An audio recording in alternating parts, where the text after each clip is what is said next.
O que vai causar o fim do mundo?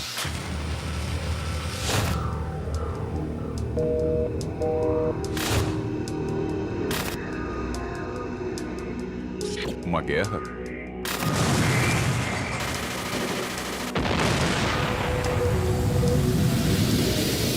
Um desastre natural?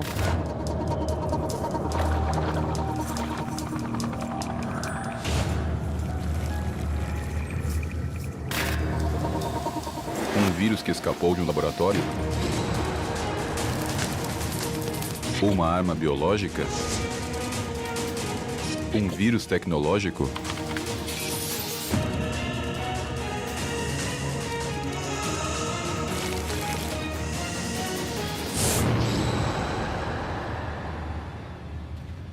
Pandemia.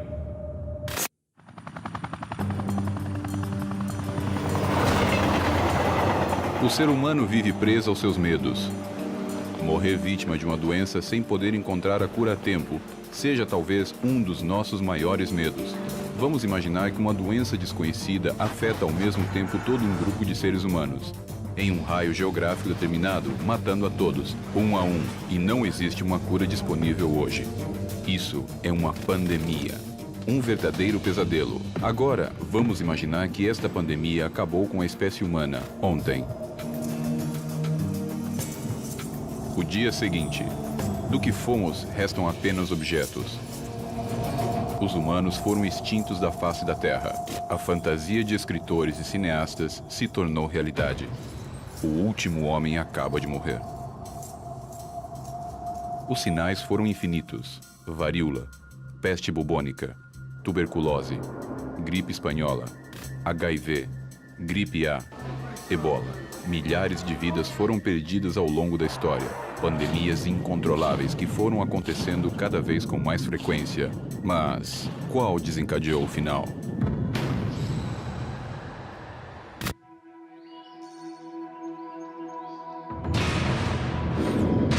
Talvez tenha sido o ebola, ou talvez o silêncio e a indiferença. Somos conscientes que desde dezembro de 2013 um surto de vírus ebola foi detectado na África Ocidental? Sabemos que é o mais severo surto de ebola desde 1976, com mais de 4.000 mortes informadas pela Organização Mundial da Saúde até o momento? O vírus do ébola surgiu no princípio da década de 70, no Sudão e no Congo. O ebola mata rápido. Começa com febre, dores musculares e enxaquecas, até o ponto em que destrói o fígado e os rins da pessoa infectada, fazendo-a sangrar interna e externamente. Todos os agentes microbianos querem se multiplicar e invadir mais e mais e mais. Mas às vezes não tem muito sucesso, porque mata o paciente e mata tão rápido que não dá tempo para a pessoa transitar e poder infectar a outra. Esse é o caso do ébola, não é verdade? Acaba sempre sendo muito limitado devido à sua alta mortalidade. Os primeiros casos foram informados na Guiné e depois se estenderam para Libéria, Serra Leoa, Nigéria e Senegal. Hoje em dia, o surto ainda está fora de controle. A organização Médicos Sem Fronteiras responsabiliza a comunidade internacional de se mostrar indiferente diante do surto mais grave de vírus ebola da história. 6 months into the worst Ebola epidemic in history, the world is losing the battle to contain it. Na Libéria, os centros de pacientes com ebola estão colapsados. O sistema de assistência telefônica saturado. Os hospitais e as clínicas fecharam as suas portas e os funcionários estão assustados. Já houve muitas mortes de trabalhadores sanitários. As Nações Unidas e o resto da comunidade internacional vão entrar em ação? Os Estados Unidos planejam destinar 88 milhões de dólares para combater o ebola na África Ocidental. Mas isto será suficiente para sobreviver à última pandemia?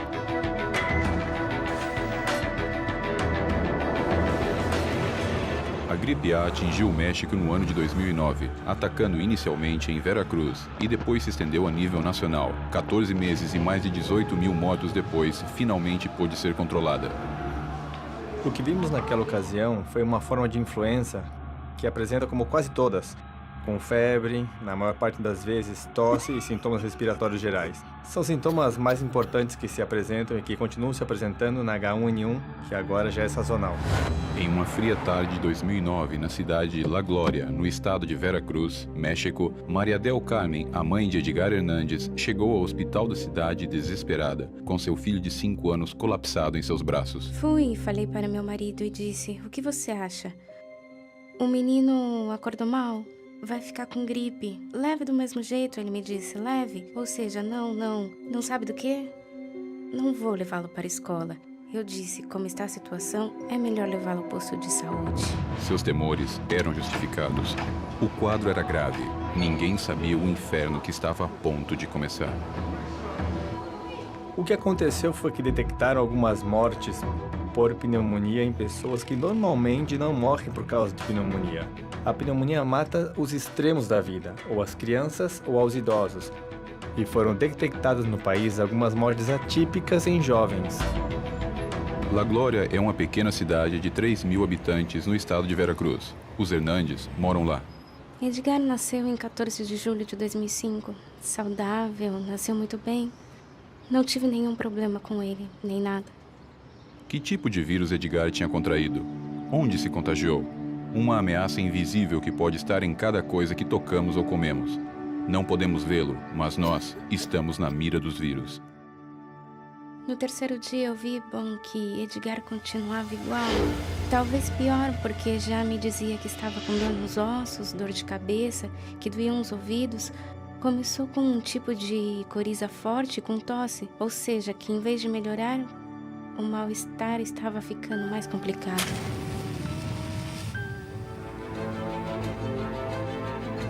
Algo estranho e macabro estava acontecendo diante dos olhos incrédulos da cidade inteira.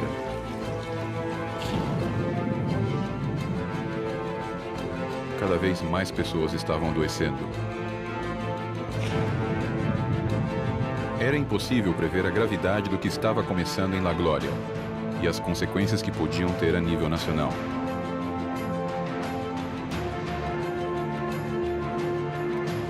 Enquanto isso, o quadro de Edgar se agravava. E nesse momento, os Hernandes recebem uma visita inesperada. No quarto dia foram me procurar e me disseram que precisavam de uma amostra de garganta e de sangue do menino.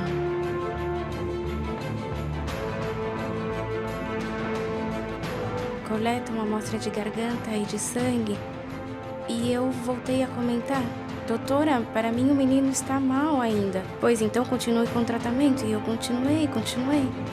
Enquanto isso, nos hospitais, as coisas começam a se complicar.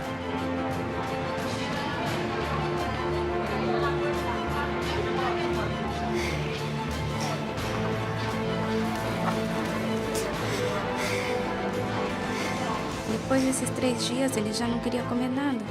Não quis comer, não quis tomar água, não quis nada. Ele se sentia muito mal e a temperatura dele não abaixava de jeito nenhum. Descobriu-se que era uma nova cepa do vírus, especificamente H1N1, hoje conhecida como PDM09, Pandêmica 09, mas naquele momento ninguém sabia. Inclusive, houve uma confusão. Disseram que era gripe do porco e gripe suína. Depois disso, ficou protocolado no plano de preparação e resposta para uma pandemia de influenza, que era necessário tomar medidas de distanciamento social. Isso era o primeiro a ser feito e então isso fica determinado no dia 24 de abril, quer dizer, um dia depois de receber os resultados, o fechamento das escolas.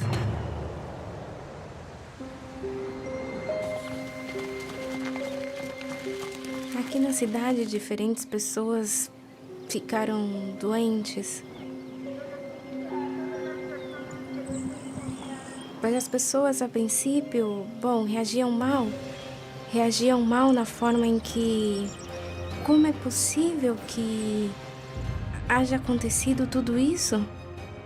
Ele nos contagiou, foi ele quem causou tudo.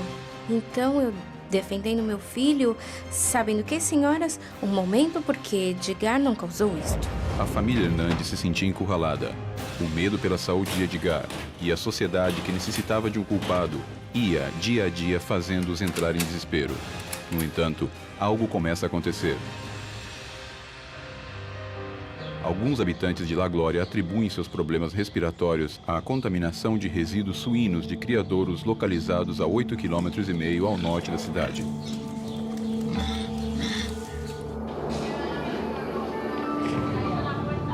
Quase no final de abril, quando as notícias falavam de um surto de gripe na cidade do México e já se contabilizava mais de 150 mortes suspeitas de ser produto deste novo vírus, foi então que Edgar foi identificado como paciente zero. Ao ver que a temperatura não abaixava, ou seja, na verdade foi muito preocupante e desesperador porque, bom, nem poder tirá-lo de lá, ele não podia fazer nada, digo, o que fazer? A vida do menino está por um fio. Do que se trata essa doença que parece incontrolável?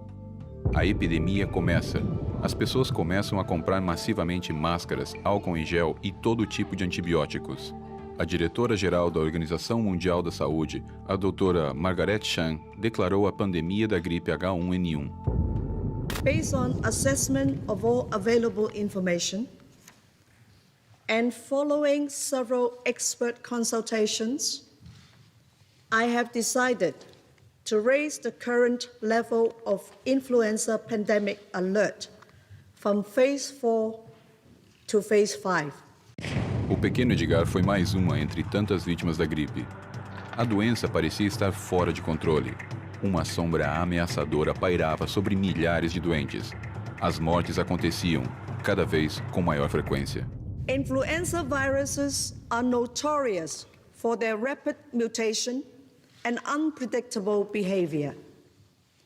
WHO and health authorities in affected countries will not have all the answers immediately, but we will get them. Se tivermos um medicamento que não funciona, no que chega a vacina e o medicamento não funciona, então é preciso recorrer às medidas de distanciamento social, às medidas, digamos, estritamente de saúde pública. Realmente é uma surpresa, não porque não estivéssemos preparados para que chegasse uma pandemia, porque realmente havia todo um movimento e alguns procedimentos em andamento para preparar-se para uma pandemia.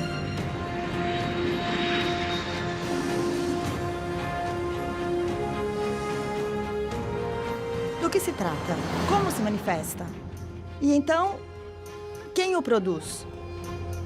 Quem é o responsável? O que acontece? É um agente que já conhecíamos? Temos ferramentas para controlá-lo? Quero dizer, temos tratamentos, temos antibióticos, temos vacinas. É preciso desenvolvê-las? Funciona? Não funciona? Mas as mortes não param. Enquanto isso, na pequena cidade de La Glória, um emotivo ato é preparado. Tudo está pronto. Todos os habitantes da cidade estarão lá. Fidel Herrera, o governador de Veracruz, será quem presidirá o ato. Aqui se iniciou a solução a um problema de saúde pública e assim vamos a seguirlo haciendo. O sapo na mão simboliza a saúde. Eu me curei graças a Deus e graças a minha mãe, que me curou também. A ver, Edgar, ¿te gustou tua estátua? Sim. ¿Estás contento? Sim. Eu fui o primeiro a me curar dessa doença. Esse foi o triunfo de Edgar e dos médicos, mas nem todos conseguiram sobreviver.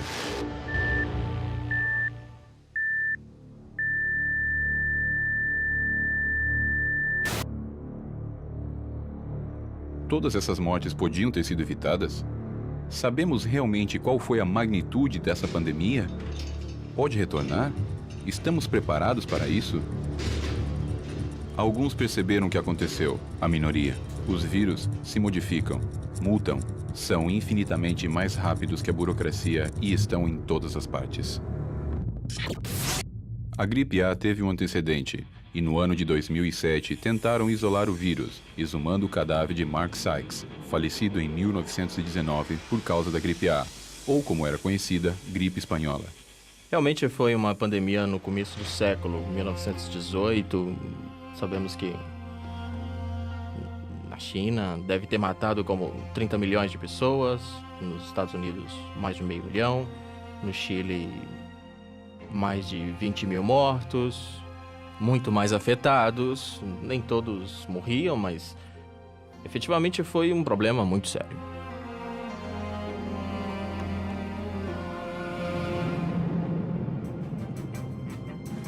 Mark Sykes foi um tenente-coronel do Exército Britânico que combateu na Primeira Guerra Mundial.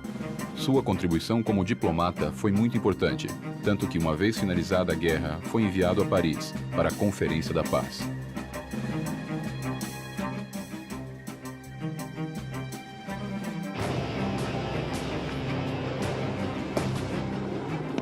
Os meios de comunicação espanhóis falavam com horror do que essa doença estava fazendo da população espanhola. A imprensa francesa, pelas condições políticas e conjunturas do momento, escondiam ou os obrigavam a esconder.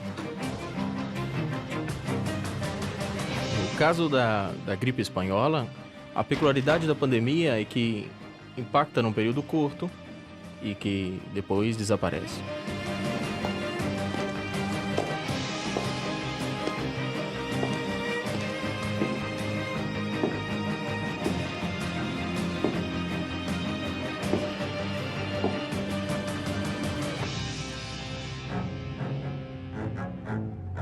Mark foi uma vítima das epidemias de 1918 e 19.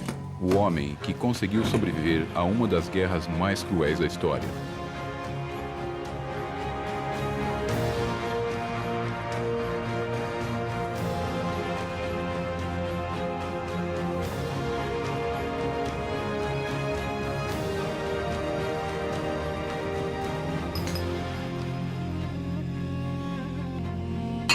Mark encontrou a morte falando sobre a paz. Morreu em Paris, sozinho, em seu quarto de hotel, com 39 anos. Para ser levado à Inglaterra, seu corpo foi colocado em um caixão de chumbo. A chamada gripe espanhola foi a primeira pandemia do século XX e a última foi a do HIV. O HIV, o vírus da imunodeficiência humana, é o que causa a síndrome de imunodeficiência adquirida, conhecida como AIDS, e que implica no deterioramento e falha progressiva do sistema imunológico humano e que deixa o paciente indefeso contra o desenvolvimento de doenças causadas por infecções, o que em pessoas com sistemas imunológicos normais não aconteceria. Segundo dados da Organização Mundial da Saúde, há aproximadamente uns 35,3 milhões de pessoas infectadas com HIV no mundo. Calcula-se que em 2012, 2,3 milhões de pessoas foram infectadas no mundo e o número total de mortes mundial no período 1981-2007 é de 25 milhões de pessoas aproximadamente. Diante do aparecimento do HIV, muitas dúvidas sobre sua origem surgiram. Tratou-se de um vírus que escapou do laboratório? Foram vacinas vencidas e enviadas aos países pobres? Foi um vírus introduzido em macacos que foi transmitido aos humanos?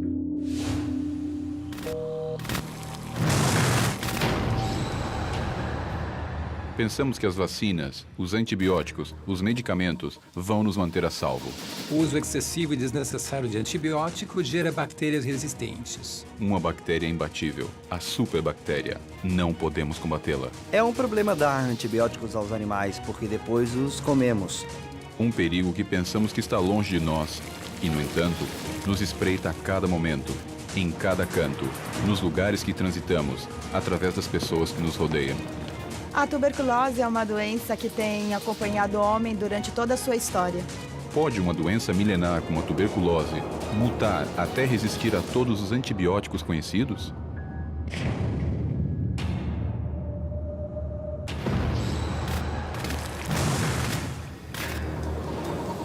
As pandemias atingem a humanidade há séculos. 100 anos atrás, a gripe espanhola matou mais de 50 milhões de pessoas na Europa e nos Estados Unidos.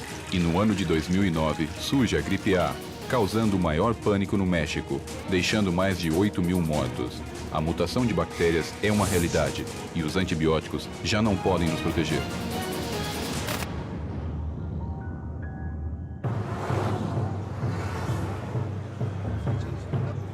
A superbactéria. É algo criado pela natureza ou pelo homem? Realmente existe ou é um produto da imaginação de Hollywood? pode ser derrotado? Os homens são criaturas vulneráveis e frágeis. Poderão enfrentar um organismo invulnerável? A luta será muito desigual. Nos países mais desenvolvidos, conseguir antibióticos é muito complicado.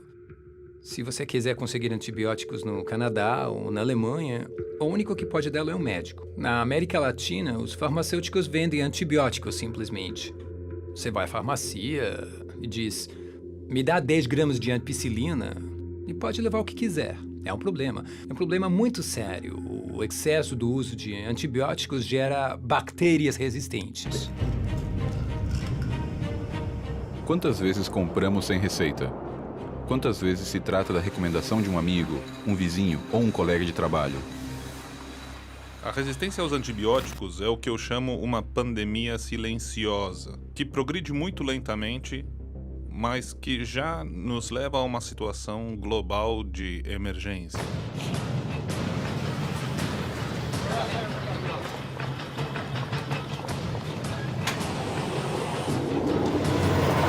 As bactérias estão desenvolvendo resistência para sobreviver.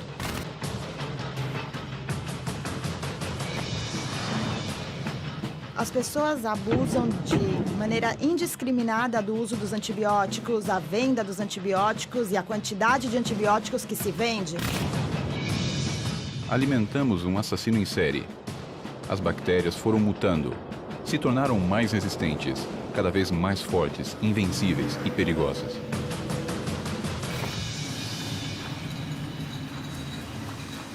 Se utilizamos os antibióticos apenas para as doenças nas quais eles são eficazes, isso impedirá o desenvolvimento de bactérias resistentes às que chamamos superbactérias. Agora, este é o problema neste momento, mas nem tanto para darmos antibióticos demais aos humanos. O maior e principal problema é darmos antibióticos aos animais que comemos, frangos, vacas e porcos.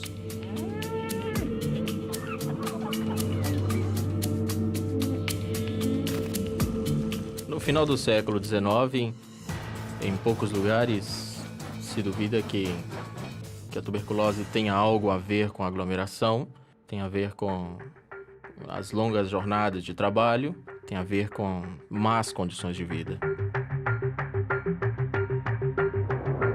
A tuberculose é uma doença que tem acompanhado o homem ao longo da sua história. Inclusive, essa doença pode ser encontrada em múmias egípcias e em diferentes restos que temos da antiguidade, não é?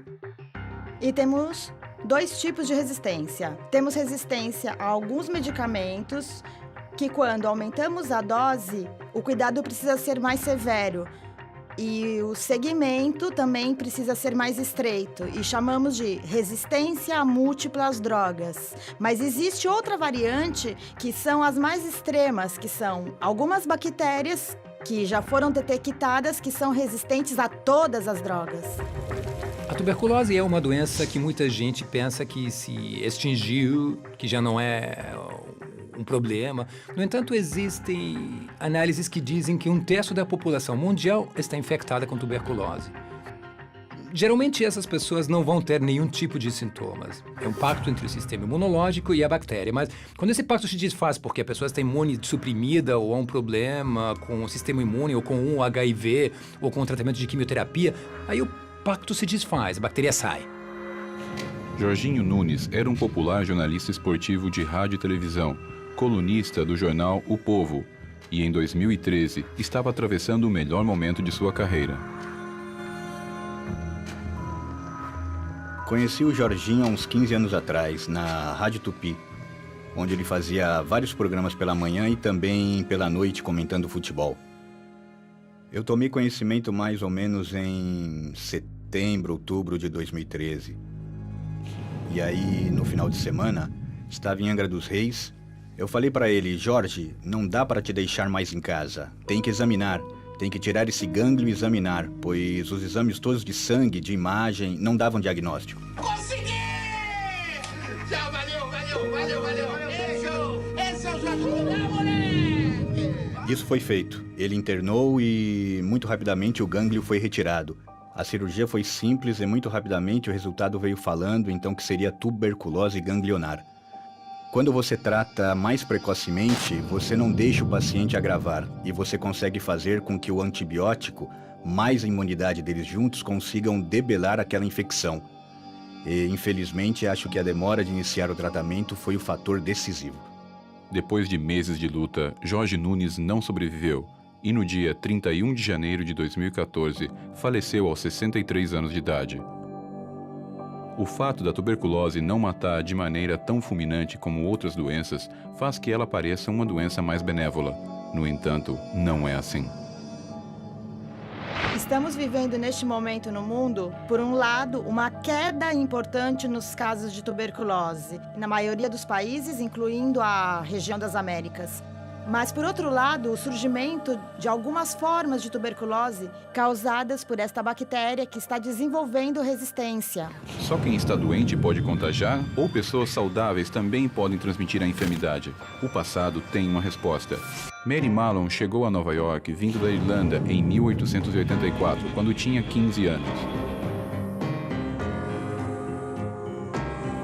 Em 1900, trabalhou como cozinheira em uma casa de Mamaroneck, uma pequena cidade próxima a Nova York.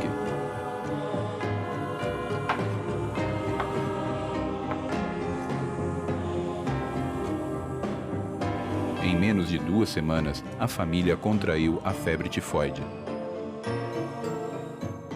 Tratava-se de um doente com tifo, assintomático, ou seja, ela facilitava a transmissão, a propagação da doença sem saber. A lavadeira morreu.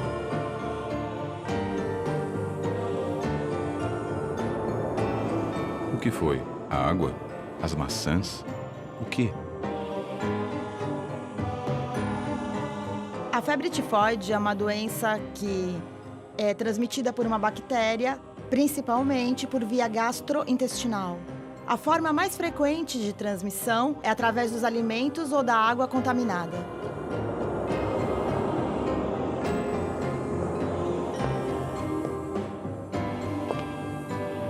No ano seguinte, Mary se mudou para Manhattan e a família adoeceu de tifo. Depois trabalhou para um advogado e 7 dos 8 membros da família adoeceram, até que em 1906 se mudou para Oyster Bay, Long Island, em uma casa de veraneio alugada por um rico banqueiro, Charles Henry Warren e sua família.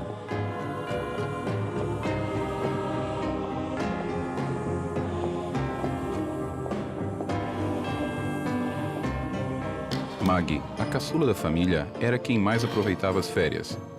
Essa casa era o lugar ideal para passar o verão.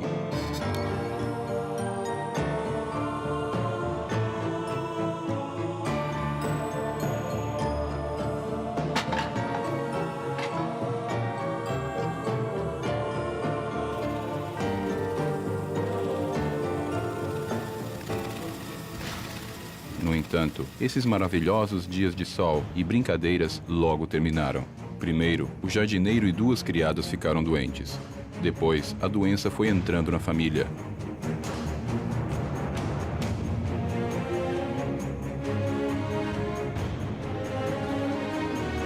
Poucos dias depois, a pequena filha de Warren ficou doente.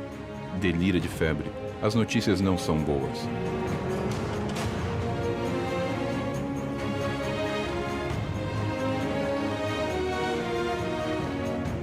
Mas desta vez, Mary não espera e, sem avisar, vai embora de casa.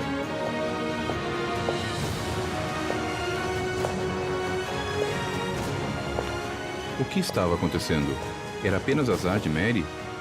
Por que ela fugiu? Suspeitava que algo estava acontecendo? Ela não podia imaginar que se tratava da primeira portadora saudável de tifo dos Estados Unidos.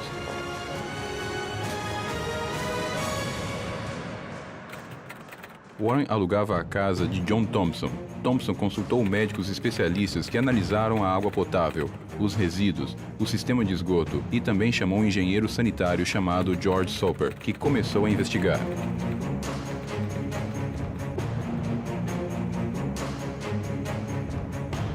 Soper interrogou a família e os criados. Foi mais longe, inclusive, e pediu uma lista dos convidados que receberam nas últimas semanas. Soper foi descartando um por um dos entrevistados, e obviamente que Mary Mallon ter se demitido pareceu estranho.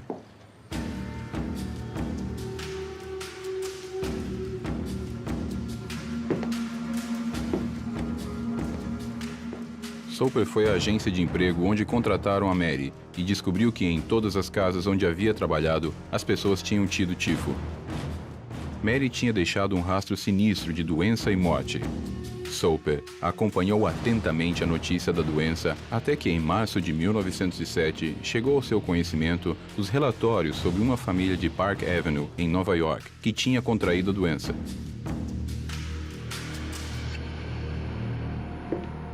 Soper foi para lá.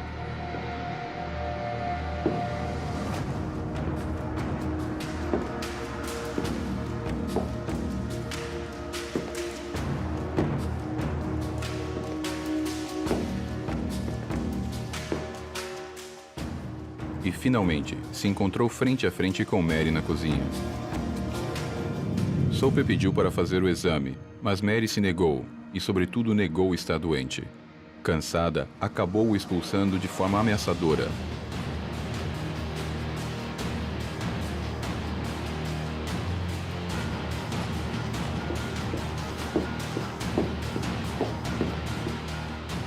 Mary foi isolada e morreu 23 anos depois. Mas não morreu de tifo, e sim de pneumonia. Ela nunca conseguiu entender como podia transmitir uma doença da qual não padecia. Essas bactérias têm a capacidade de se alojar em algumas pessoas, não produzir nada ou uma doença leve, e então essas pessoas podem transmitir e são elementos importantes na transmissão. Portadores saudáveis, superbactérias ou vírus. A natureza nos responde de uma maneira brutal em uma luta desigual. Quem domina quem? O final de nossa espécie só se reduz a esse combate? Todos nós nos lembramos do atentado contra as Torres Gêmeas, mas apenas alguns dias depois aconteceu um ataque com armas biológicas que deixou o mundo inteiro preocupado. Eu me senti, atacada e senti paranoia.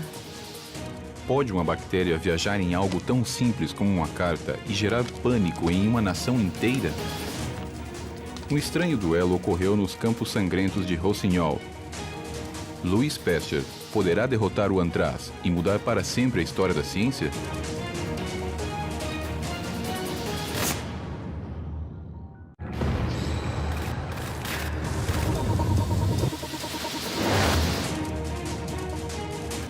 Uma doença milenar como a tuberculose ou uma nova cepa da influenza? A história já nos deu vários avisos. Nós não sabemos qual poderia ser a próxima pandemia, mas a ameaça está latente.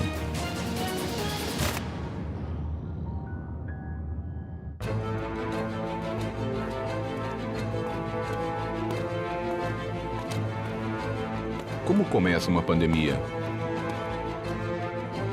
Não sabemos como uma nova doença surge ou se espalha até ela contagiar, adoecer e matar. Os múltiplos fatores nos desconcertam e nunca tivemos esse controle. Os seres humanos usam este aprendizado para prevenir futuros surtos, mas é possível plantar uma nova doença, medir a sua dose e calcular a quantidade de mortes que ela pode causar? Pode o terrorismo controlar o incontrolável? O que é necessário para isso? Talvez não seja necessário uma superbactéria para acabar com a humanidade, nem sequer um grande exército. Talvez seja necessário apenas um homem para alcançar este objetivo. De acordo com o FBI, o Dr. Bruce Ivans D. Edwards, pesquisador estrela do Instituto de Investigações Médicas em Doenças Infecciosas no Exército de Fort Detrick, pôs em prática seu abominável plano. Casey Chamberlain levava uma vida normal. Tinha apenas 23 anos quando isso aconteceu. Eu estava morando na cidade de Nova York e meu último trabalho tinha sido no Nightly News. E então, quando tudo isso aconteceu em setembro de 2001, foi quando eu comecei na NBC. Casey foi trabalhar como todos os dias. Ela chegou no horário, preparou seu café e resolveu organizar o correio. Mais um dia rotineiro. Quando chegou à sua mesa, uma carta chamou a sua atenção. Era um pequeno envelope branco, menor que o padrão, e parecia ser escrito por uma criança. Eu era secretária na recepção. Atendíamos os produtores, fazíamos qualquer coisa que qualquer um precisasse. E uma das nossas tarefas do dia era abrir o e-mail do nosso correspondente, Tom Brokaw. Então, era como qualquer outro dia. Foi o que eu pensei. Por mais estranho que parecesse o fato de um apresentador de jornal receber uma carta de uma criança, Casey decidiu abrir o envelope do mesmo jeito. Então, quando eu abri, havia aquele pequeno pedaço de, você sabe, papel branco. Acham que eram 2 pedaços de papel. E meu cérebro, às vezes eu não me lembro, mas dentro tinha essa substância.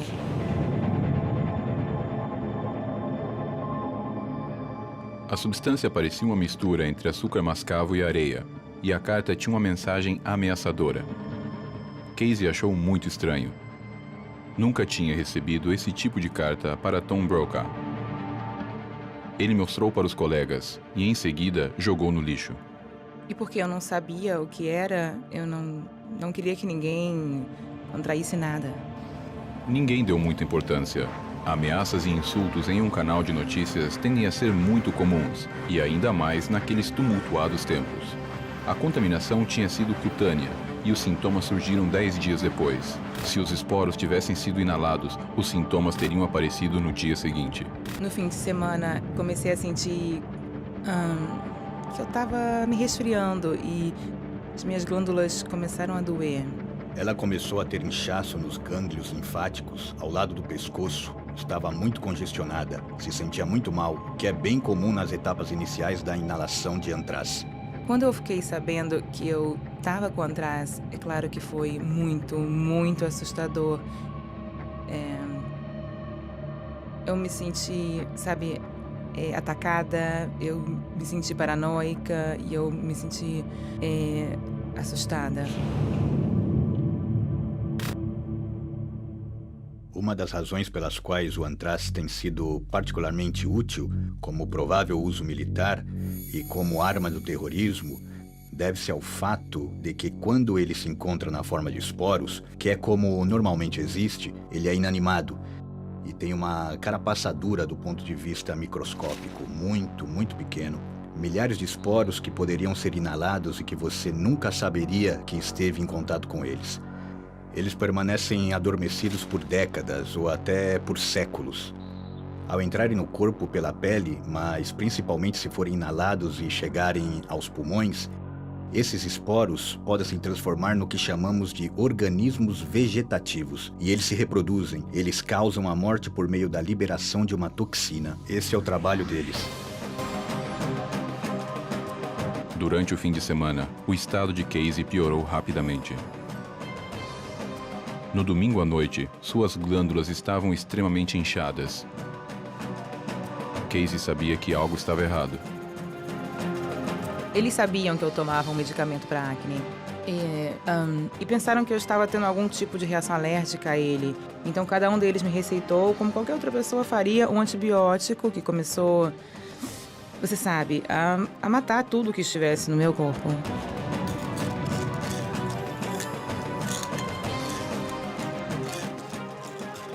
Mais de 30 mil pessoas foram consideradas em risco, uma vez que podiam ter sido expostas e receberam antibióticos preventivos. Algumas delas continuaram tomando antibióticos por mais 60 dias depois do momento em que, supostamente, tinham sido muito expostas. Mas, quando criamos um programa ofensivo, havia muitas técnicas que foram utilizadas para determinar se um ataque biológico seria eficaz através da liberação dos germes e substâncias químicas menos prejudiciais.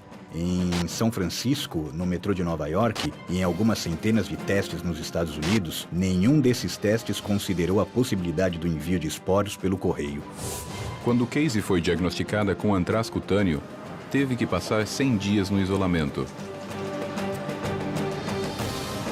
Por sugestão de sua família, sua casa foi revistada em busca de esporos do veneno. Não encontraram muitos esporos. Não era muita quantidade. Era bem pouco. mas eu decidi que eu queria que minhas coisas fossem destruídas. Então, eles fizeram isso por mim. Eu tinha um apartamento inteiro, tudo foi destruído.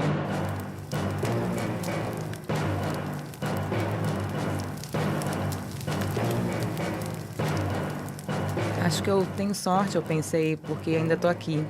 E agradeço por isso todos os dias.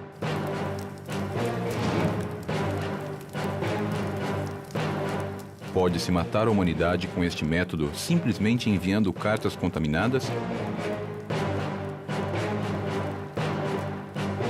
Ou existe outra maneira de usar o antraz mais massivamente?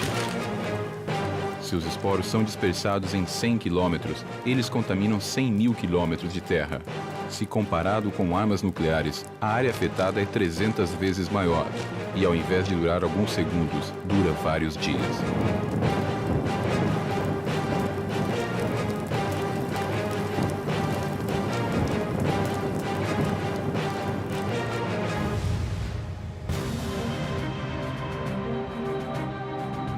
Os campos malditos da pequena aldeia francesa de Pouilly-le-Fort foram testemunhas de um curioso duelo entre o veterinário Hipólito Rossignol e o químico Louis Pasteur. Entre os presentes estavam jornalistas, pecuaristas e pessoas da cidade, ansiosos para ver como se daria essa batalha científica. O desafio começou quando Pasteur anunciou que tinha conseguido tornar as bactérias mortais do carbúnculo ou antraz em algo inofensivo e tinha desenvolvido a vacina. Os fazendeiros colocaram as cabeças de gado para o desafio e Rossignol decidiu dar seu apoio em Pouilly-le-Fort, perto de Paris.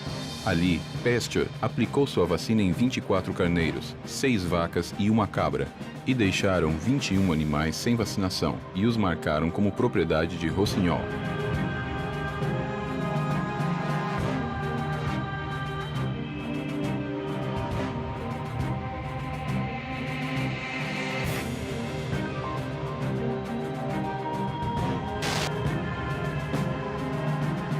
A vitória foi de Pasteur. O gado de Rossignol morreu. O homem encontrou uma solução para vencer o antraz.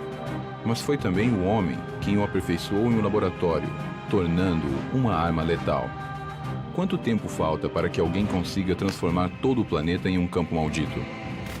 O antraz é uma bactéria usada em bioterrorismo, mas não seria a única arma biológica. Teorias conspirativas falam da manipulação de vírus tais como febre hemorrágica, por enquanto, apenas na teoria. O medo de um ataque com este vírus aterroriza pelo seu rápido poder assassino. Será este o fim? Uma pandemia provocada pelo homem ou por um vírus em um laboratório? Antraz, peste equina, cólera, febre hemorrágica. O cenário não é uma ficção. Já aconteceu com o antraz. E não há nenhuma garantia de que não possa voltar a acontecer. Inclusive, poderia estar acontecendo neste momento. O Instituto Nacional de Saúde, que é um dos mais importantes e pioneiros nos Estados Unidos em pesquisas biológicas, teve seu orçamento cortado, o que também afeta a capacidade de proteção que podemos gerar contra agentes biológicos ou químicos. É o bioterrorismo ou só a luta contra ele o que vai acabar com a humanidade? É uma nova ameaça ou há séculos convivemos com a possibilidade de um ataque biológico? O primeiro antecedente de um ataque com armas biológicas não é recente.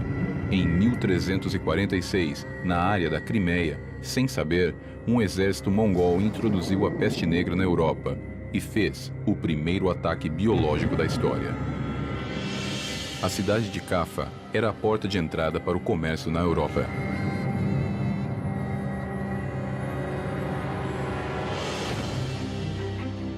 Havia um muro ao redor da cidade e os tártaros, que eram um grupo tribal de muçulmanos, tentaram no ano de 1346 criar um comum cerco na cidade de Caffa. E, de repente, encontraram uma grande quantidade de pessoas mortas e moribundas. Eles não entendiam que era um agente biológico, não sabiam sobre agentes biológicos como bactérias. Mas as pessoas estavam ficando doentes com a peste, que mais tarde seria chamada de peste bubônica. E o que eles fizeram foi usar catapultas para arremessar os cadáveres, os que tinham morrido de peste. Muitos deles através dos muros da cidade para tentar infectar os europeus residentes naquela região. E aparentemente foram bem-sucedidas. Muitas pessoas naquela cidade ficaram doentes e morreram. 7 séculos passaram desde a pandemia da peste bubônica, que quase extermina a população europeia. Isso pode se repetir? Alguém neste momento pode estar trabalhando para que isso aconteça? Aqueles que nos atacam estão prontos e, como antigos guerreiros, preparam suas catapultas para acabar com a humanidade.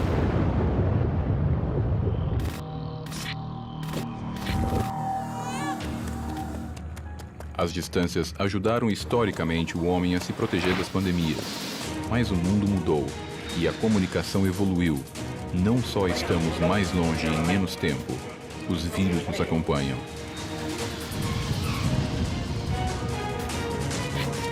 O que aconteceria se um passageiro levasse a praga ao redor do mundo em 24 horas?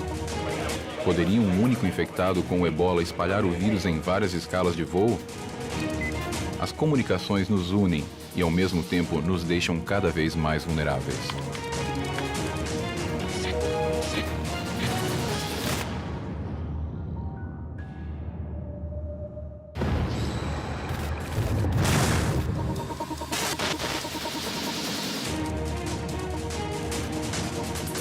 Campos malditos, doenças milenares, bactérias multiresistentes a todo tipo de antibióticos, ataques com cartas infectadas, todos possíveis detonadores da próxima pandemia.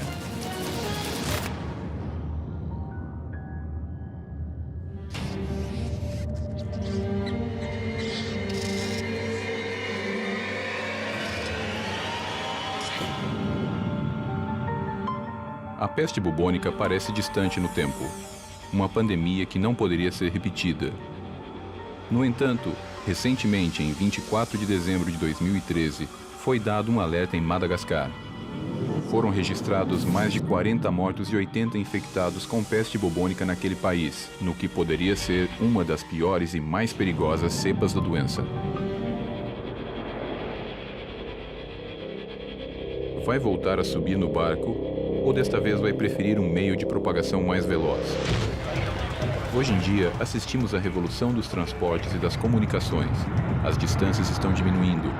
Hoje, uma viagem entre Londres e Madrid dura não mais que 2 horas e meia. 7 séculos atrás, uma viagem de Londres à Espanha poderia durar 1 mês.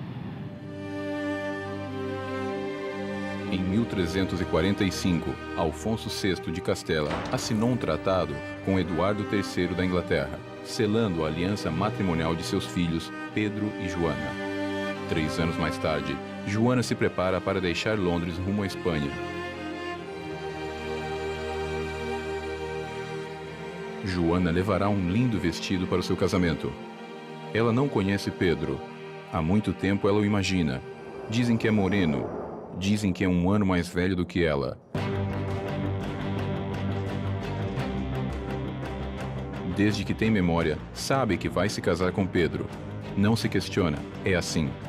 Seu pai, o rei, sabe o que faz. É pelo bem da Inglaterra.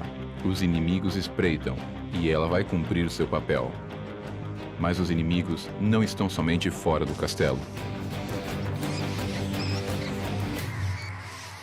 A peste bubônica também é uma das doenças que chamamos bíblicas ou medievais, junto com a febre tifoide, o cólera e a febre amarela, que foram as grandes ameaças da humanidade até o século XIX.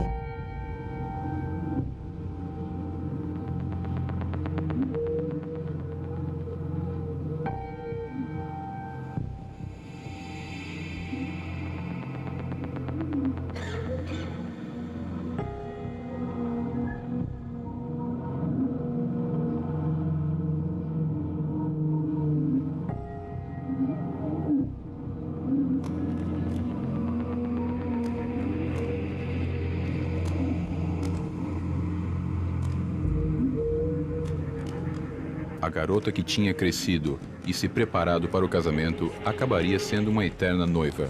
Ao chegar em Bordeaux, tinha morrido.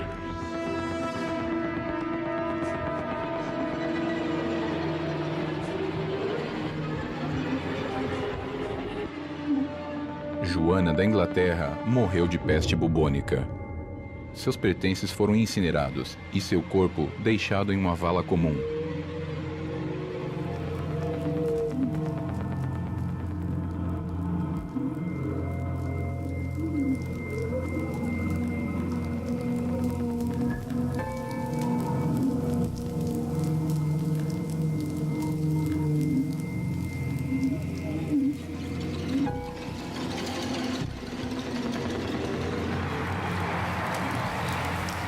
Como tantos outros, como um terço da população europeia, que somados aos efeitos indiretos da desorganização social causada pela doença, desde as mortes por fome até o falecimento de crianças e idosos por abandono, pela falta de cuidado, foram 50 milhões de mortos.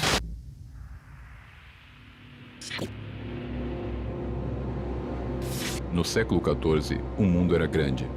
As comunicações faziam que as distâncias fossem muitas vezes intransponíveis. Isso beneficiou a não propagação da peste ainda mais. Mas hoje, com a revolução das comunicações, o mundo ficou menor. Cerca de 100 companhias aéreas operam no aeroporto de Heathrow para os 180 destinos em 90 países.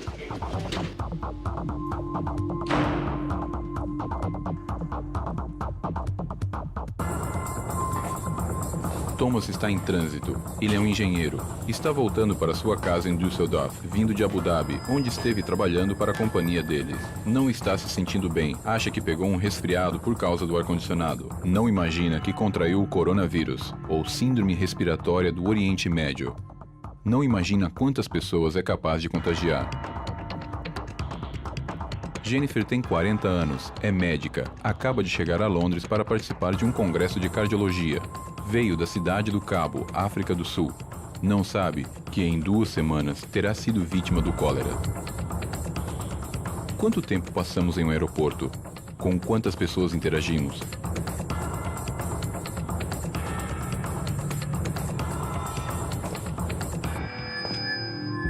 Kyung-ki é representante de uma empresa coreana e está retornando para Seul.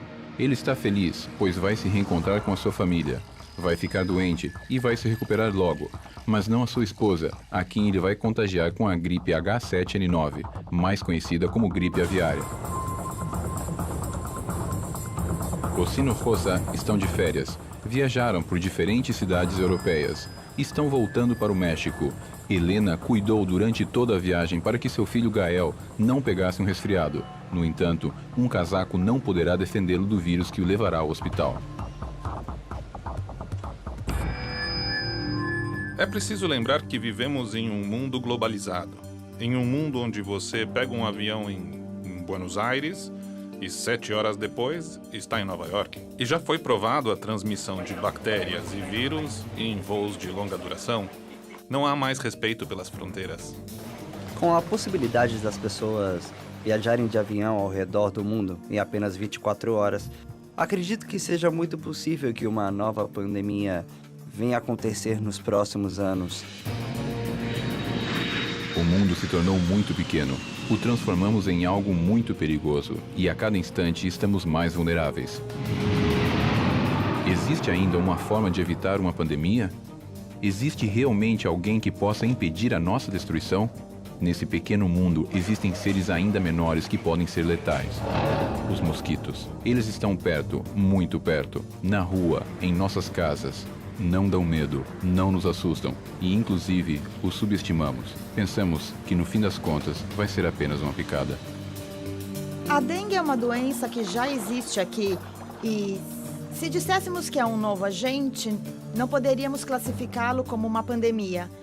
É uma doença que tem 4 vírus e cada um deles não oferece nenhuma proteção contra o outro, ou seja, não há o que chamamos de defesa cruzada entre os 4 vírus da dengue. Assim que qualquer pessoa pode ter dengue 4 vezes, de diferentes origens.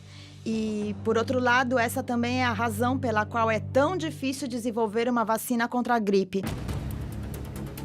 Existem teorias que endossam que os mosquitos transgênicos podem chegar a se tornar as novas bombas assassinas contra os homens, apenas com a modificação da sequência genética.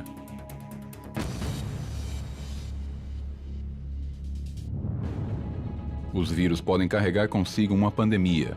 podem aniquilar como uma espécie, mas os vírus que aniquilam o homem não necessariamente são biológicos. Também podem ser informáticos. O vírus Michelangelo foi o primeiro a ocupar as capas dos jornais, e talvez pela divulgação tenha sido possível diminuir o seu impacto.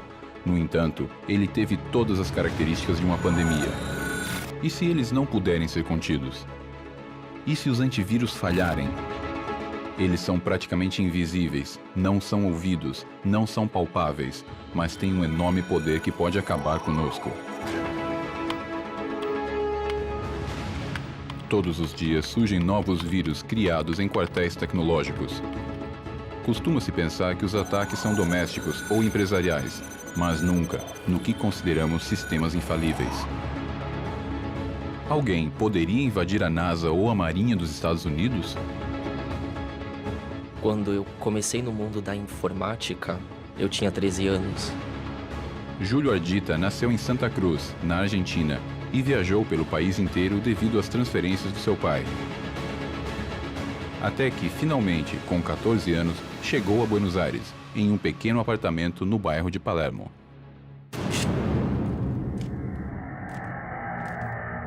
Naquele momento, meu tio tinha me dado um computador e um modem, mas que tudo precisamos dizer que a velocidade do modem era muito baixa, que era de 300 baud. Ou seja, vamos imaginar que hoje em dia uma conexão padrão de 1 mega equivale a 1 milhão de baud. Então isso me levou a me conectar com outros computadores, para aprender, para conhecer. Então eu me conectei via modem com outros sistemas informáticos, comecei a conhecer outras pessoas que faziam parte de redes, de sistemas.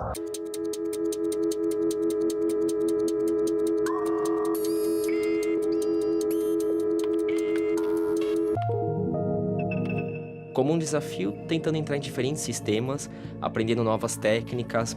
Bom, eu fui entrando nesses sistemas, até que fui provando e tentando detectar ou encontrar novas metas ou coisas mais interessantes para entrar.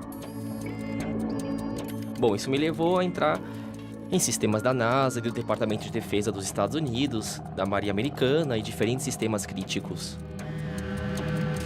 À medida em que vencia mais barreiras de segurança, a curiosidade de Júlio foi ficando cada vez maior. Pense que na NASA há uns 300 mil computadores, ou seja, são muitos sistemas. Você às vezes não encontra as coisas no seu próprio computador, encontrar em 300 mil é muito mais complicado.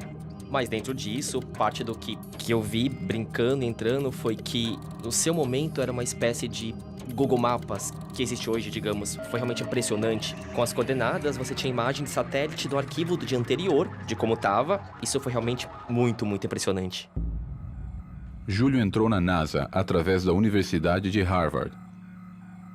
Brincando, cheguei até lá e onde, no ano de 95, eles detectaram isso nos Estados Unidos. Uma pessoa, em particular, viu que entrei nos registros dos sistemas informáticos onde estavam os julgamentos internos da Marinha Americana.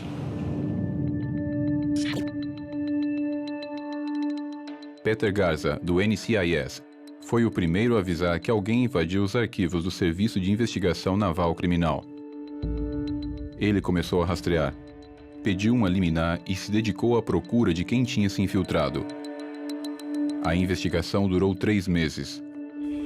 Após esse tempo, Peter descobriu a origem da invasão: Buenos Aires, Argentina.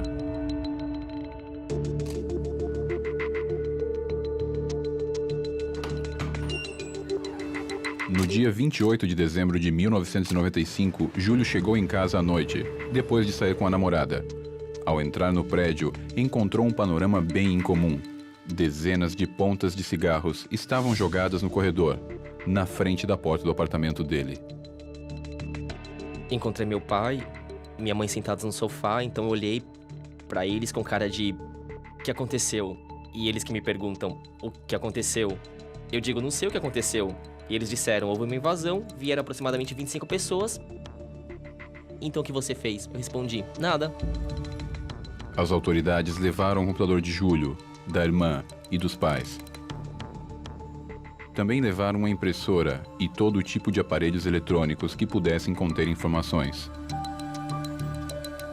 Eu passei por 2 processos judiciais, um na Argentina, outro nos Estados Unidos, em Boston, onde fica Harvard, onde está a sede.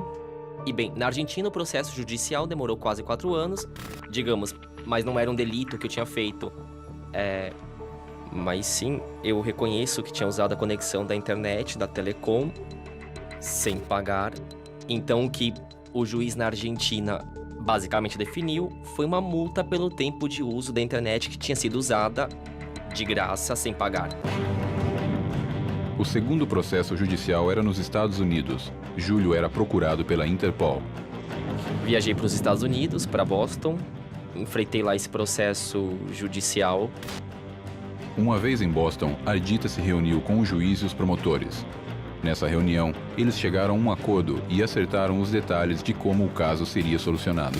Assim como foi definido, aconteceu. Júlio acabou trabalhando para o FBI durante seu acordo de silêncio por 10 anos e hoje é uma autoridade na matéria. Hoje existem, na realidade, sistemas de computador que ajudam a gerar moléculas baseadas em diferentes componentes gerados, administrados e definidos a nível tecnológico e informático. Ou seja, se eu quero desenvolver uma substância, uma molécula, os componentes são definidos, os componentes são pegos e o sistema, digamos, gera essa molécula X. Será um pavio que está se acendendo sem saber aonde vai? São os vírus que vão colocar um ponto final na história do homem na face da Terra? Mas são todos vírus biológicos ou existem outros tipos de vírus, outras formas de ataque? A tecnologia já faz parte do corpo humano, mas pode a vida de um jovem com uma comovente história mudar para sempre graças aos avanços tecnológicos? Pode ter vindo de qualquer lugar. Ela transporta pela saliva.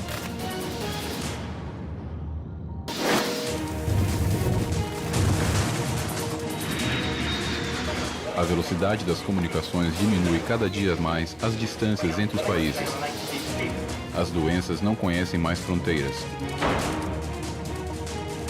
Em 2009, alguns países proibiram voos provenientes de regiões com surtos de influenza.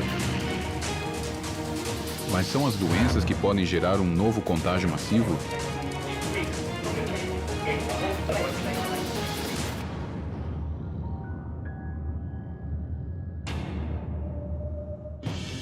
É possível, então, usar a tecnologia para modificar a genética e criar um super-humano? É possível gerar um vírus tecnológico que desencadeie uma pandemia e acabe com a espécie humana como a conhecemos agora? Podemos ser substituídos por um novo ser humano melhorado e concebido em um laboratório? A tecnologia melhorou a vida de Pedro Pimenta e lhe devolveu quase tudo o que ele tinha perdido. Nasci no Brasil e aos 18 anos eu tive uma meningite meningocócica que me fez perder meus 4 membros e faz já 4 anos que eu estou nos Estados Unidos. Eu contraí a meningite meningocócica quando eu tinha 18 anos de idade no Brasil. Eu morava em São Paulo e, na verdade, não tem como saber como você adquiriu a bactéria. Pode ter vindo de qualquer lugar. Ela transporta pela saliva, então pode ter sido o espirro de alguém. Quando eu era muito jovem, eu tive colegas que tiveram meningite no Brasil e a gente ouve falar, mas eu não sabia que podia acarretar em amputações, de forma alguma. O maior surto epidêmico de meningite aconteceu no final dos anos 90, onde afetou a 250 mil pessoas e 10% delas morreram.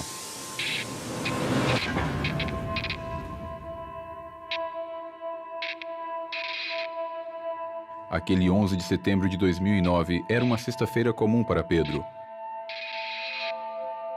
Ele tinha encontrado um amigo para almoçar, como fazia habitualmente. Começou a se sentir mal e foi para casa. Ao chegar, a febre aumentou e ele teve vômitos. Pedro não se sentia nada bem. Já à noite, esses sintomas começaram a piorar. Eu estava sozinho em casa. Na parte da noite eu já estava bem mal e ele me levou no hospital local. Disseram que eu tive uma infecção alimentar e me mandaram de volta para casa. Aí de lá eu fiquei 4 horas dormindo. Pedro não podia dormir. Seu corpo ardia em febre e a dor era tão aguda que quase não podia se mexer. Foi um pesadelo. Seu corpo o abandonava enquanto ele tentava conseguir ajuda. Por sorte, eu consegui pegar o meu celular que estava perto de mim e ligar para o meu irmão que estava dormindo do outro lado da casa. Ela conseguiu atender o telefone e eles vieram lá pro meu quarto. Eu já estava praticamente morto naquela hora.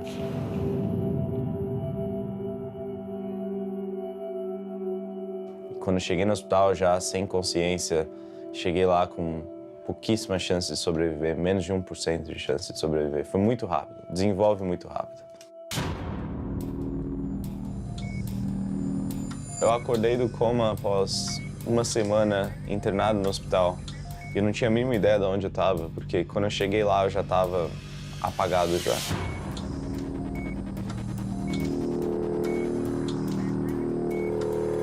A primeira visão que Pedro teve foi de seus membros completamente gangrenados, em estado de putrefação. Conseguia ver parte dos meus ossos, dos meus músculos, uma cena terrível. Quando eu acordei do segundo coma, a primeira visão que eu tive, e de novo, eu estava sob efeito de vários remédios, então era muito confuso, eu estava muito sonolento. Mas a primeira visão que eu tive foi a do meu corpo debaixo do lençol. Então eu conseguia ver o contorno do corpo. E foi um choque, porque eu tinha 1,80 m de altura e de repente eu olho para o contorno do meu corpo e tá pequeno. Foi algo que era o medo do futuro, somado com aquela realidade, olhando para o meu corpo. Foi terrível, terrível.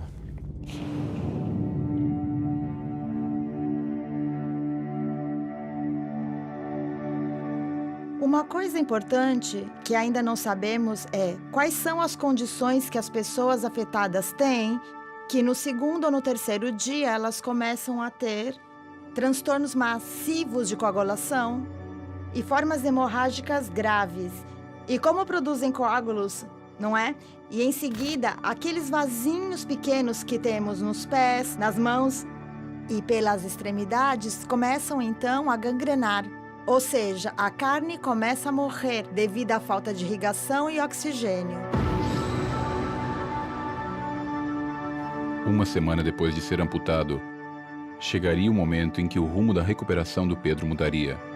Perto do hospital, no estádio do Morumbi, o AC/DC, sua banda de rock favorita, tocaria em São Paulo depois de 13 anos. Eu estava muito empolgado, eu sempre fui um fã enorme. Eu entrei em desespero. A primeira coisa que eu falei quando eu acordei foi: eu quero ir no show da AC/DC, pro médico. E óbvio que não tinha a mínima chance de eu ir. E a situação era ainda pior, porque eles iam ouvir tocar no estádio que ficava a dois quarteirões do hospital onde eu estava.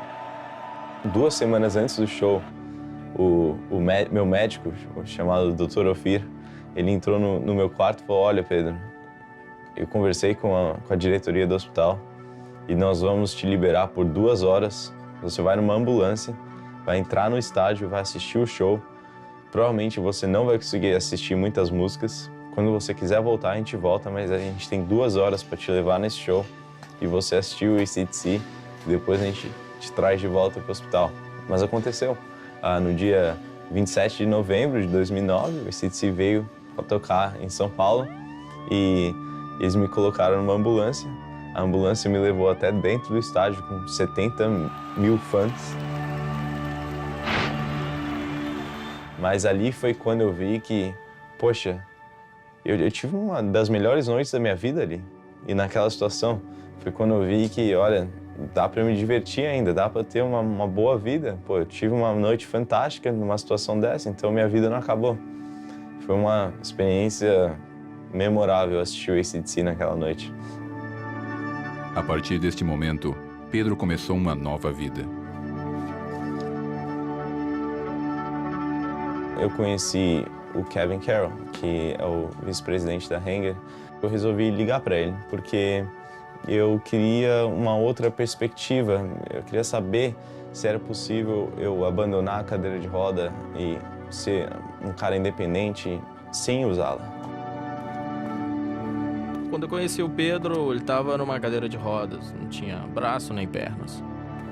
Uma frase que ele falou que foi muito marcante é que você não tem que adaptar o mundo a você, você tem que se adaptar ao mundo. Ele tem um computador no joelho. Tem também sensores que chegam até o chão. Então, quando ele dá um passo com a prótese, o sensor detecta a superfície sobre a qual está parada e instantaneamente manda um sinal para a articulação do joelho, que garante que o joelho esteja preparado para cada passo que ele queira dar.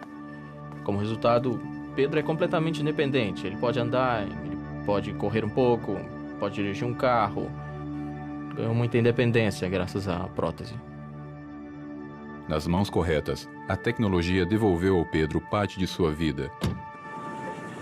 Mas o que aconteceria se essa tecnologia fosse utilizada pelas mãos erradas?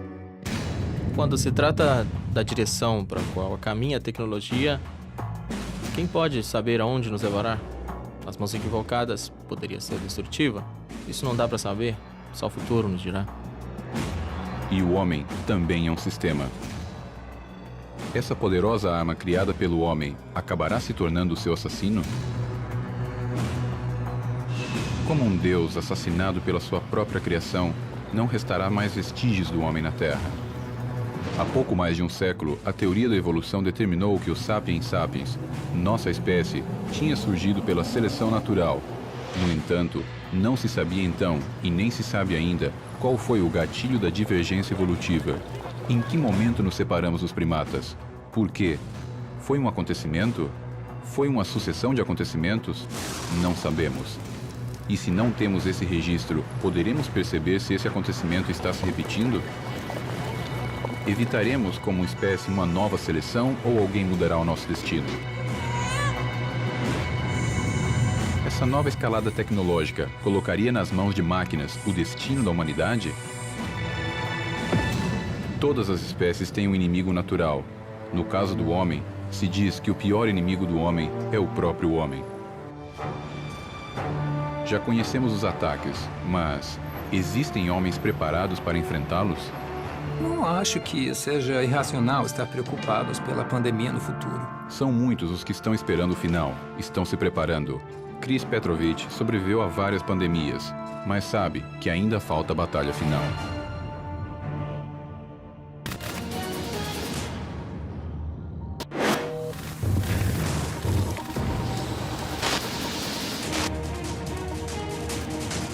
A tecnologia nos protege e, ao mesmo tempo, nos torna mais vulneráveis. Enquanto ninguém espera por uma pandemia, uma arma química ou um vírus tecnológico, existem pessoas que estão se preparando.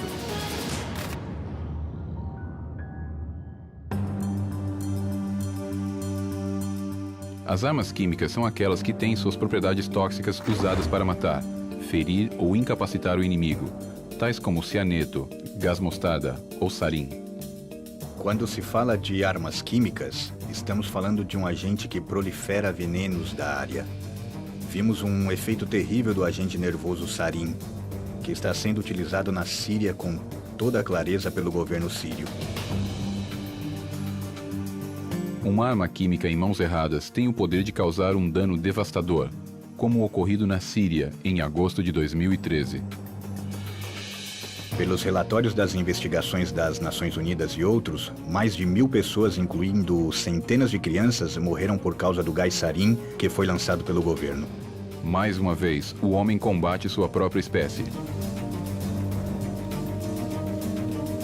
Um destes agentes poderia ser o exterminador?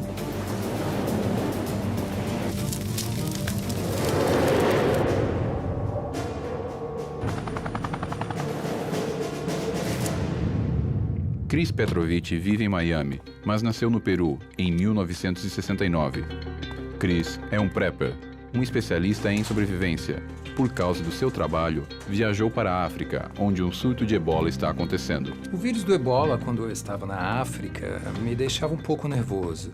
Mas quanto aos corpos amontoados nas ruas, eu estava em Uganda, Quênia, Tanzânia, em abril, maio de 1994, quando todos os corpos saíam de Uganda, então eu vi, não sei, mulheres de corpos que tentavam enterrá-los imediatamente. Os preppers são as pessoas que se alistam de forma ativa para lidar com qualquer emergência por conta própria. Uma catástrofe natural, colapso econômico, uma explosão atômica ou uma pandemia. Eles gostam de usar essa palavra porque é mais suave e politicamente correta. Mas eu venho da velha escola, que faz parte da cultura e sobrevivência que sempre foi mal vista, porque as pessoas os veem como se fossem pessoas contra o governo, coisa que eu não sou.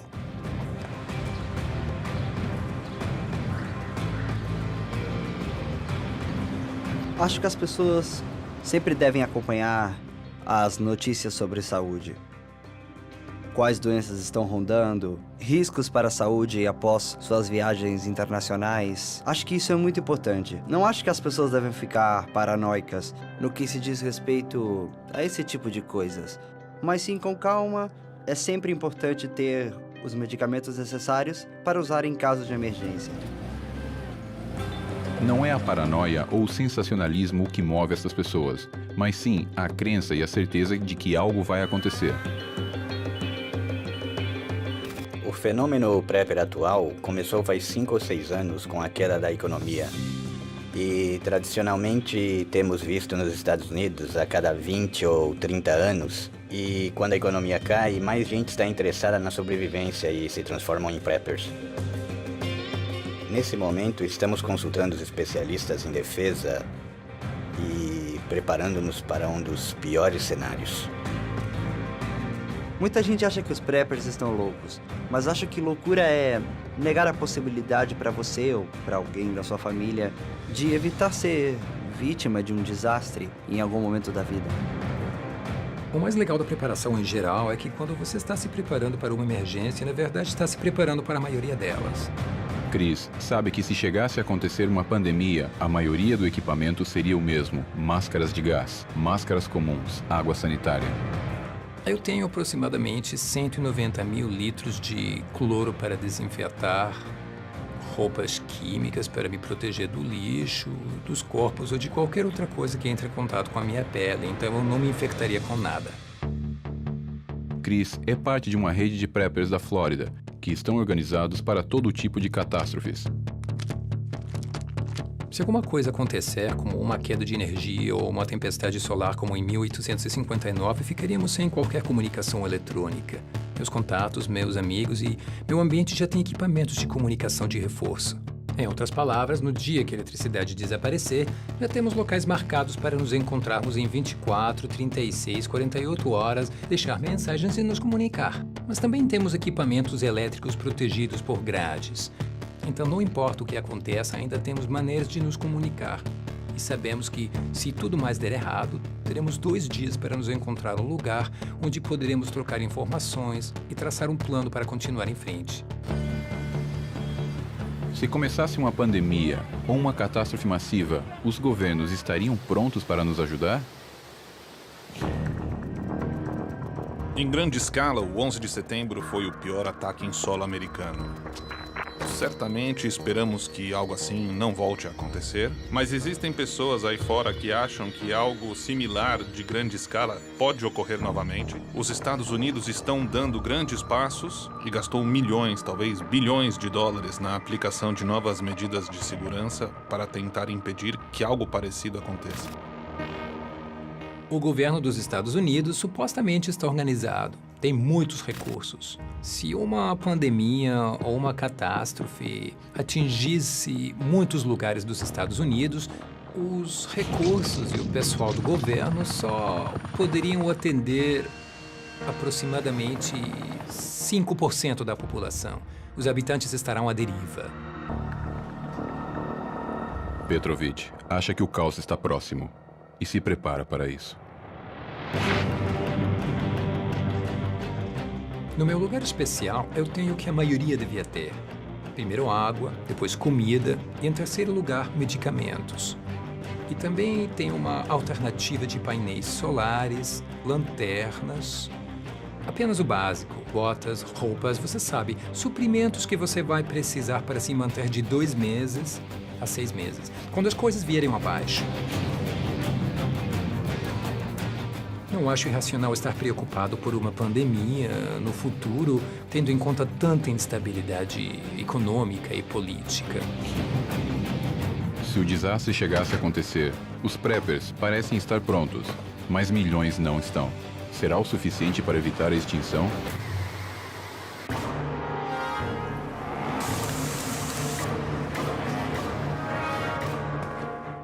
Doenças, vírus informatizados, ataques biológicos, pandemias. Eles estão entre nós, latentes, prontos para atacar.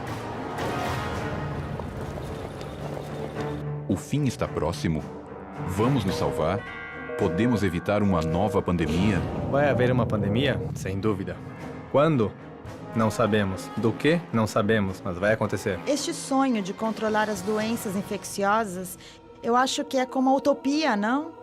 Estamos caminhando para isso e no caminho aprendemos, mas nunca sabemos se vamos chegar.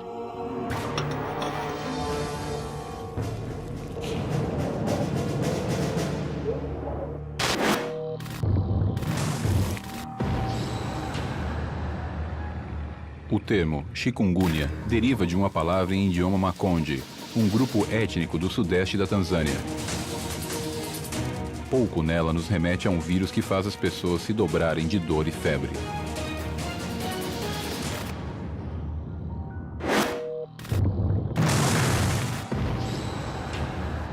As pandemias traçaram um DNA de morte ao longo da história, atingindo a humanidade, arrancando seu bem mais precioso, a vida. Enquanto isso, e como em um filme de ficção científica, os Estados Unidos anunciam o primeiro morto por ebola em solo americano.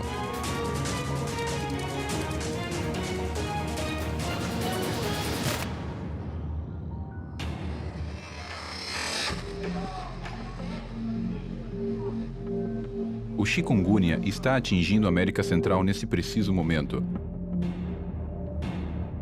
através da picada de um mosquito infectado, os mesmos mosquitos que transmitem a dengue. Os sintomas são febre, fortes dores nas articulações, dores musculares, dores de cabeça, náuseas, cansaço e erupções cutâneas. Mas, sobretudo, o mais característico é que os pacientes chegam curvados por causa da dor. Nicarágua, Venezuela, El Salvador, Colômbia, República Dominicana, Porto Rico e a lista continua. A quantidade de afetados já passa de mais de 90 mil e pelo menos 22 mortes foram informadas. Ainda não existe cura contra o chikungunya, e ainda que a sua taxa de mortalidade não seja alta, os sintomas causados por ele são tão intensos que o tornam um enorme risco para as faixas da população mais exposta. Mas isto poderia mudar? Poderia o chikungunya mutar geneticamente e começar a contagiar entre humanos? Este vírus poderia se transformar em uma pandemia que atinja toda a América Latina? A resposta ainda não existe. Hoje, os governos dos países afetados estão enfrentando este novo inimigo, tentando ganhar dele a batalha por vidas humanas. É necessário prevenção, educação e recursos. A luta é constante e diária.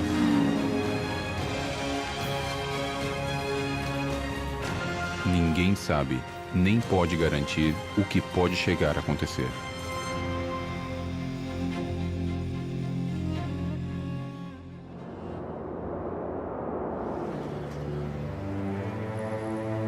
A grande interrogação é se uma pandemia pode terminar com a humanidade. Cenários e percursos de alguns dos perigos enfrentados pelo homem já foram imaginados. Desde a peste bubônica até o bioterrorismo. Desde a gripe espanhola até as armas químicas. Vítimas, investigadores, médicos, jornalistas e testemunhas tentaram dar uma resposta própria. Estarão surdos a tudo isso que já foi dito? Vão fechar os olhos para não ver?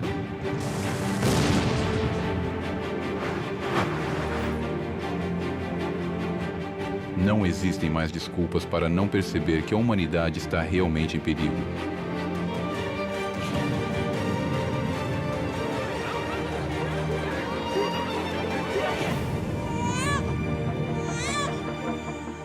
De onde virá o golpe fatal?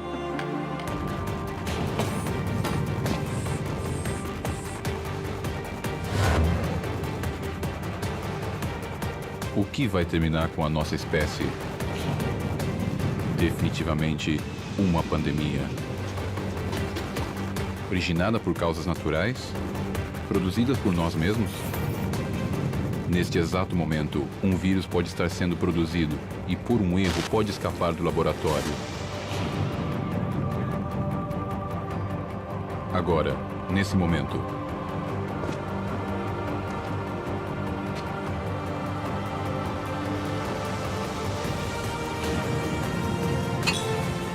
É uma batalha perdida? Quando chegará? Logo ou nunca? Isso depende da humanidade.